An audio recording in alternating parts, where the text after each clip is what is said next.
అదే RTV app వార్తల్ని క్షణాల్లో చదివే అవకాశం ఉంటుంది. ఒక న్యూస్ పేపర్, ఒక టెలివిజన్ ఛానల్ మీ చేతుల్లో ఎప్పుడూ ఉంటాయి.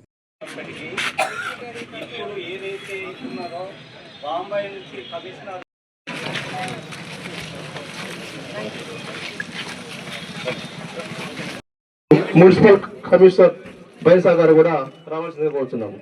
పూర్యా నాయక్ గారు కార్యదర్శి వ్యవసాయ మార్కెట్ కమిటీ.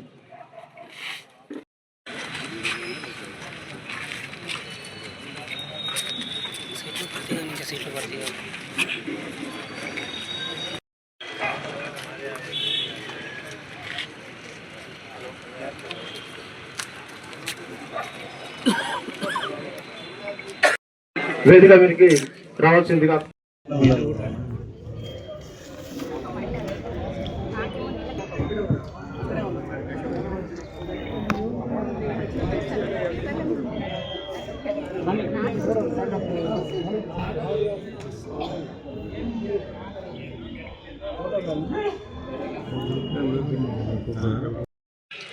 చాలా మంది ఏఈఓస్ ప్రత్యేకంగా మొబైల్లో కూడా డౌన్లోడ్ చేసి చూపడం జరిగింది.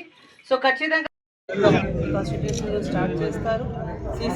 సిసిఐ వాళ్ళకి కూడా ప్రత్యేకంగా సూచన జరిగింది, ఆర్డర్స్ ఇవ్వడం జరిగింది. ఈసారి మనకి ఫ్లడ్ వల్ల అంటే అన్టైమ్లీ రెయిన్స్ వల్ల చాలా వరకు కాటన్లో కూడా ప్రాబ్లం వచ్చింది. సో మాయిశ్చర్ కొద్దిగా చూడకుండా, వాళ్ళది 12% అప్పర్ లిమిట్ ఉన్నాయి కాబట్టి అది కొద్దిగా చూడకుండా లీనియంట్గా హ్యుమానిటేరియన్ గ్రౌండ్లో వాళ్ళు ఎక్కువ పర్చేస్ చేయడానికి ప్రయత్నం చేయాలి. అదే ప్రత్యేకంగా వాళ్ళకి ఆర్డర్స్ ఇవ్వడం జరిగింది. వాళ్ళు కూడా 100% రైతులకు కోఆపరేట్ చేస్తారు, మనందరికీ నమ్మకం ఉన్నాయి.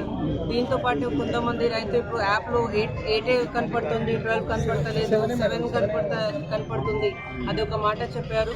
అది కూడా మనం ప్రత్యేకంగా స్టేట్ గవర్నమెంట్తో మాట్లాడి అది కూడా పెంచడానికి ఇప్పుడు ప్రయత్నం చేస్తాము. అదే రైతుకి ఎలాంటి నష్టం రాకుండా చూడడానికి బాధ్యత మనకి ఉంది. స్టేట్ గవర్నమెంట్ కూడా దీనికోసం 100% కోఆపరేట్ చేస్తారు. అది కాటన్ వాళ్ళతో మనం కూడా మాట్లాడతాం. నమ్మకూడదు, ఖచ్చితంగా ఒక్కొక్క గింజలు కూడా మనం పర్చేస్ చేస్తాం. మాయిశ్చర్ విషయంలో కొద్దిగా జాగ్రత్తగా ఉండండి. వీలున్న వరకు డ్రై చేసి తీసుకువస్తే ఇంకా ఫాస్ట్గా కొనుగోలు అవుతుంది, లేకపోతే మళ్ళీ మార్కెట్ ప్లేసెస్లో ఆరపెట్టి కొనుగోలు అవుతుంది. ధన్యవాదాలు.